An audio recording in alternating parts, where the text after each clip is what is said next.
Okay. Hello dear friends, I'm glad to welcome you to my YouTube channel, a channel dedicated to exposing fraudulent projects in the field of trading on international financial markets on the internet. I will introduce myself for those who are watching my content for the first time. My name is Michel and I'm an expert in international finance. In addition, as all you know, I often talk about where and why it is impossible to invest in our time of instability of economic assets and political storms. I will briefly explain why I devote so much time to the issues of where and who can deceive you and not to the technical aspect of conducting trading operations. After all, you can rightly tell me, Michelle, when will you finally tell us about the strategies and tools of technical analysis? And I will answer you. The fact is that, in general, in fact, now all the information necessary for stable trading in profit is publicly available on the internet, but you will not find reliable information about which project and why you can trust and which one you cannot until exactly that moment, until you lose all your investments in one day. But it will be too late for sure. I hope you have a great understanding of my work and share my interest in countering international criminal groups specializing in deceiving traders. Many of you have already seen my materials, many of you have written to me, and today I want to return to the question of how to work with a large project that has been working online for a year and which has managed to deceive many. Yes, I want to talk again about the T4Trade project and how they deceive their customers. And what is most important, what should you do in case if you were deceived by T4Trade? Okay, let's start. So,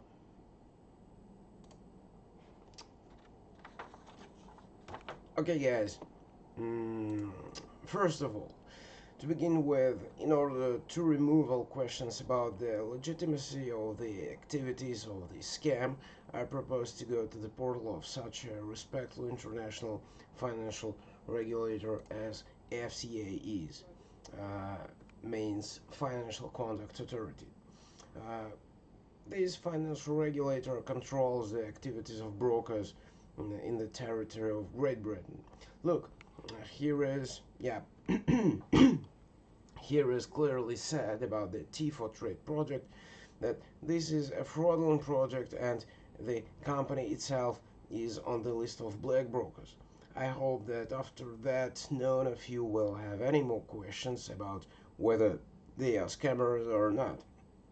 Also today I want to answer the question that many of you have asked me how to close your trading account in T4Trade. This question arises because the trader is not able to do this by means of his personal account on his own. Well, everything is more or less simple here. You need to send a letter to the T4Trade support address and a written request to close your account. That will be enough. On the other hand, it is quite obvious to me that the question mainly arises not from the fact that people want to close their accounts, but because they want to withdraw their funds from the trading account. And as many of you know from your own experience and someone else may not, T4Trade does not want to return the legitimate funds to traders and will simply ignore your requests showing customers a sad inscription their request is being processed. Let me try today to give you a global answer to the question of what to do if you was deceived by a black broker, and in particular we will answer this question using the example of a fake broker T4Trade. Actually, yes.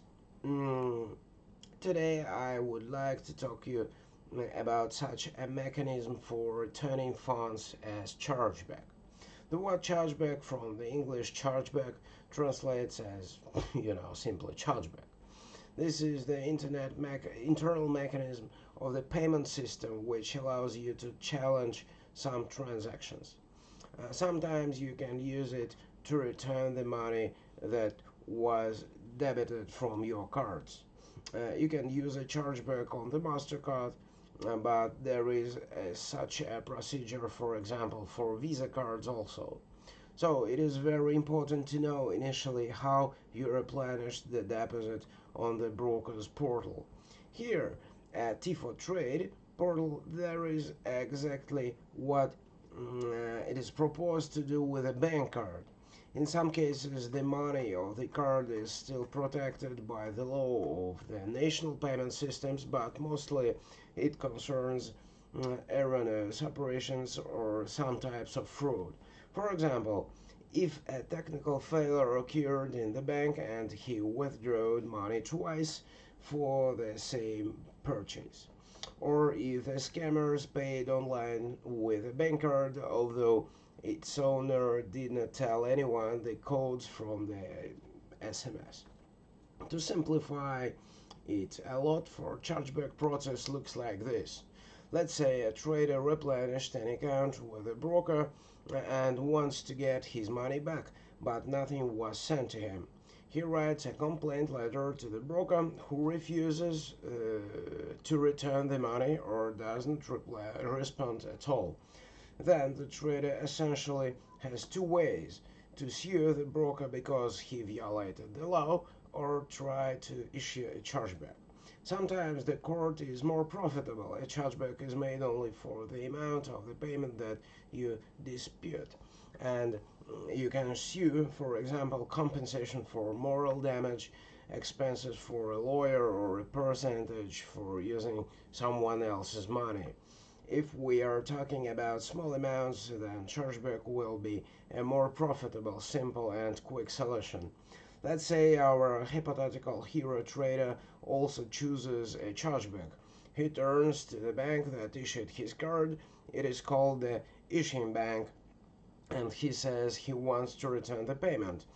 If the claim complies with the rules of the payment system, the issuing bank applies to the bank that serves the broker, the acquirer. The acquiring bank requests the transaction documents from the fraudulent broker, and he must prove that the buyer has received the goods. Let's say the seller does not provide proof or simply agrees to return the money. Then the acquiring bank will confirm the chargeback and the buyer will receive the money back. And if the seller proves that he delivered the goods, then nothing will be returned to the buyer. The chargeback process has many details, and it can be longer. For example, if the broker finds supporting documents and the buyer provides additional evidence in response. Such a dispute can go to the second round and then reach the arbitration of the payment system, and then she will decide whether to return the money or not. Chargeback is possible only if the payment was made by card in favor of a legal entity. It will not be possible to cancel the transfer in favor of a physical person. The system does not allow you to return such payments. The reason for the chargeback must comply with the rules of the payment system. I will describe the main ones, but if you have another case, ask about it in your bank directly. Maybe it also fits the conditions of the chargeback. I conditionally how to divide the reasons into the two categories. You didn't know about the payment at all, or there was an error in it, for example, an incorrect amount. Yep. And the next, you have voluntarily made a payment, but you want to cancel it. For example, you bought something in a store or paid for a service. In this case, the main thing is that the company does not transfer money to you before requesting a chargeback, although you demanded it. And you will have to return the purchase, even if the item is of poor quality. You cannot keep it in demand a chargeback. Or you will have to prove to the bank that the seller refused to take it back, although under the terms of the contract a refund was possible. As you understand, our story of cheating brokers falls into the second category of cases. And of course, we must immediately say about the cases when the chargeback will not help. First, the person himself sent money to fraudsters or violated the rules of using the card. For example, he told someone the code from the SMS or kept the card together with a PIN code and it was stolen and money was withdrawn. The client just made a mistake. For example, he did not read the store's offer, ticked the box, confirmed that he agreed to a paid subscription, and then asks for a refund. At the same time, the company did not violate the user agreement. According to the law, if the client is right, but there are no violations of the contract offer. Let's say a person bought a thing in an online store, for example, yeah, and then changed his mind or it didn't fit. According to the law on consumer protection, he can take it back, but if the store's website doesn't state that a quality product can be returned, it will be difficult to make a chargeback. The bank operates strictly according to the rules of the payment system and they contain a reference to the contract with the seller. In addition, the regulation of the central banks says that banks cannot interfere in the contractual relations of customers. The fact that the seller or his contract violates the law can be established, for example, by the court, but not by the bank. The service or product is of poor quality, but formally complies with the contract. For example, you bought a training course. Yeah, you were promised cool expert material, but in fact there is complete nonsense. It is obvious to you that the service is of poor quality, but there is no clause in the offer agreement that is violated. There are general topics, the number of lessons and their duration, but there is not a word about the content of the lessons. In such a situation, it is almost impossible for the bank to return the money, but even if the reason is not suitable for a chargeback, it still makes sense to contact the bank. Perhaps he will return the money in some other way. For example, cards have insurance against fraudulent actions, and the owner may not know about it or forget about it. As you understand, it is quite obvious that T4Trade are scammers, and therefore it is simply necessary to apply for a chargeback if you want to return your money from them.